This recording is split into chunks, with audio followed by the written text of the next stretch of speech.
ამიტომაც უწინარეს ყოვლისა შეგაგონებთ აღავლინოთ ვედრებები, ლოცვები, თხოვნები და მადლიერებები ყველა ადამიანისათვის. მეფეებისა და ყველა მაღალჩინოსნისათვის, რათა მშვიდად და წყნარად ვიცხოვროთ ყოველი ღვთისმოშიშებითა და ღირსებით.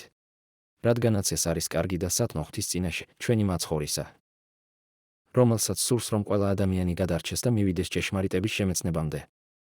რადგანაც ერთი არის ღმერთი და ერთი შუამავალი ღმერთსა და ადამიანს შორის, ადამიანი იესო ქრისტე, რომელმაც თავი მისცა გამოსასყიდად ყველასათვის, თავისი დროის მოწმედ. ამისათვის დავსტგი მქადაგებლად და მოციქულად, სიმართლეს ვამბობ ქრისტეში, არ ვთყვი, წარმართთა მასწავლებლად რწმენასა და ჭეშმარიტებაში. ამიტომაც მსურს რომ კაცებმა ილოცონ ყოველს ადგილას, წმიდა ხელების აღპყრობით, რისხვისა და დავის გარეშე. ასევე ქალებიც, მოკრძალებით შემოსილნი, თავშეკავებითა და კეთილგონიერებით ამკობდნენ თავს, არა ნაწნავებით და ოქროთი ან მარგალიტებითა თუ ძვირფასი სამოსელით.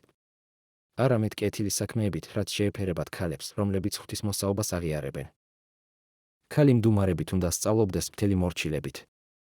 არ ვთავნებას ქალს რომ ასწავლოს ან უფლებამოსილი იყოს კაცზე, არამედ უნდა იყოს მდუმარედ. რადგანაც პირველი ადამი შეიქმნა და მერე ევა. და ადამი არ შეცდომილა, არამედ ქალი შეცდა და შეცოდებაში ჩავარდა.